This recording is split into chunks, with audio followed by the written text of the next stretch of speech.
Alright, how is everyone doing out there?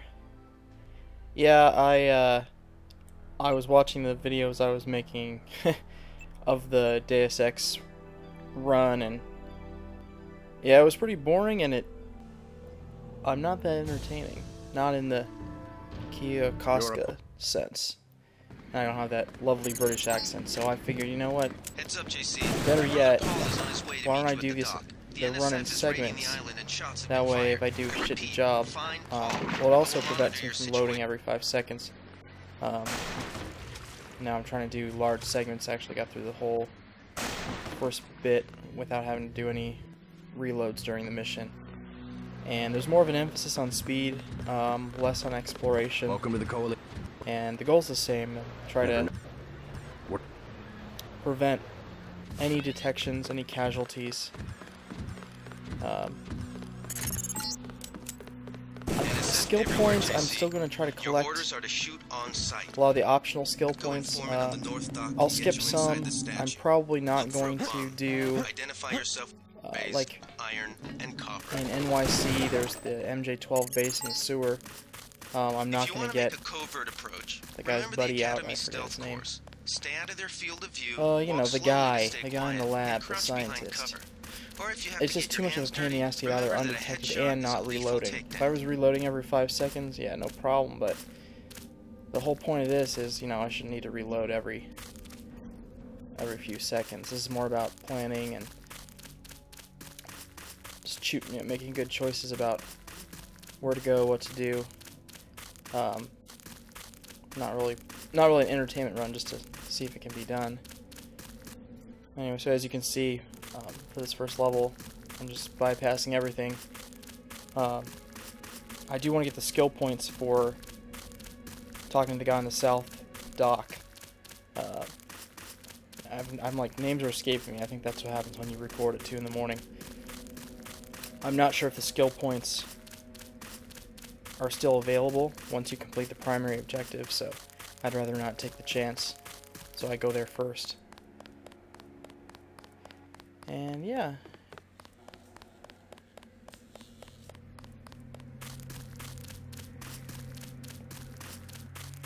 I reran this enough times to get a sense of the patrol routes and thread a nice little needle through all of them. It all happened an hour ago. The barge docked and the NSF moved right on. This one part didn't go quite as planned. He actually made the corner much sooner than I thought, so I had to hide behind a box. I was far enough into the run that I didn't want to have to reload it. Yeah, and of course both of them got spooked by the box. I could swear I heard something. I'm not really seeking perfection in this run. There's people who can... I've seen the speed records for this game. Of course that was with detections. There was no special conditions on those runs. So nothing. I guess we're safe. What I'd like to eventually do is refine the rundown, figure out what items need to be picked up, what can be left behind, what skill points can get picked up, what can get left behind, and actually plan out the run, you know, move by move. And I don't know if SDA will make a category for it or not. I guess technically it would be a pacifist walkthrough or a pacifist run. It just fascinates me that this game can be played with not only not really killing anyone except for one forced encounter, which I guess there's actually a way you can set up the circumstances to avoid it, even though that wasn't in the intent of the programmers. But so not only that you don't have to kill much of anyone, but you really don't even have to be seen by much of anyone, with a couple minor exceptions where there's a scripted sequence that causes the enemies to find you. I decided to get the upgrades. Well, first you get skill points for coming down into the tanker, but the stealth pistol will probably get quite a bit of use for opening containers from range.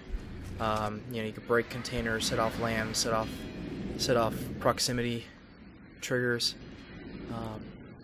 which will probably be useful. And since I'm not really going to be upgrading any of the pistol skills, pretty much all the mods I get are going to go into the stealth pistol. Maybe a few into the crossbow. I don't think the regular pistol's going to see that much action. The other thing I'm considering is to exclude robots and exclude animals, because there are parts that I just don't think it's going to happen unless there's a couple rule changes, especially not with mid-level reloading, which I kind of wanted to add that in. I don't like, from an editing standpoint, it's a pain in the ass to cut mid-run, cut mid-level. Grab the extra rockets here, breaking it farther from the patrol. Seems like these first guys just have no sight lines at all, and then but that same guy holding a sniper rifle, suddenly he has the vision of a hawk. Seems to be specific to the weapon they carry. Yeah, I'm using a lot of pistol ammo for breaking containers. You might be able to avoid some of the security by entering this way. I wanted to get the points for freeing Gunther, but there's way too many enemies in a small proximity, so again, without active reloading, mid-mission reloading, it's not worth the trade-off. The number of retries it would take, it'd be next to impossible.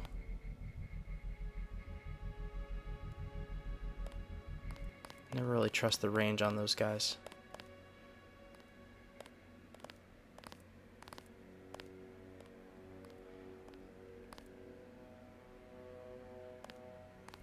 And again, just didn't feel like I had enough distance to really squeeze past.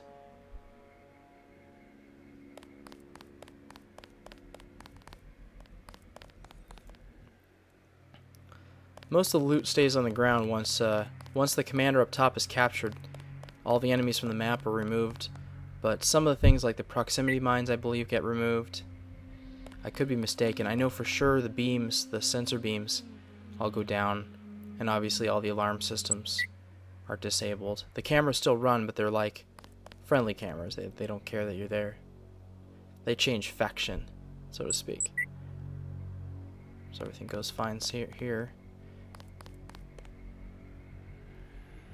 Sometimes this conversation triggers, but they still see you. Did they find the shipment?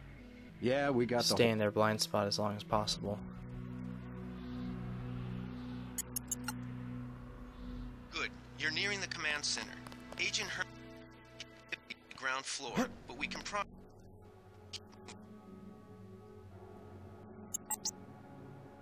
Some news, JC. The NSF targeted a shipment of the plague vaccine Ambrosia. We can't locate it. Collecting a couple food items. There's a couple points in the game where you can either get information or points by giving them giving certain NPCs food. Tell me. You can also keep one Zyme vial or get next level. Just don't believe. I get. Yeah.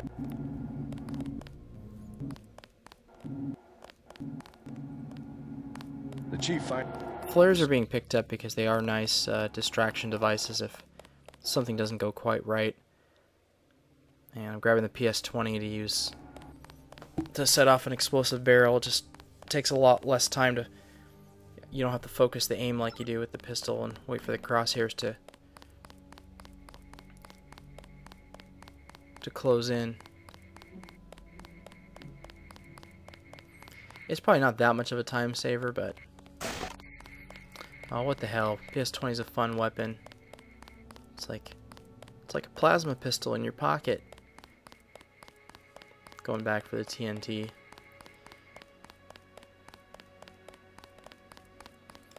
I'm trying to get as many lockpicks as possible, but the ones that are really, really out of the way, I'm not going to worry too much about. Okay, 10 minutes is almost up, so actually... Right after I collect this multi-tool, head back in the hallway, and I'm going to grab a mod from outside Gunther's cell. And that'll be pretty much it. When the next video will just be finishing the looting of first level, and then we'll move on to the second level and go from there.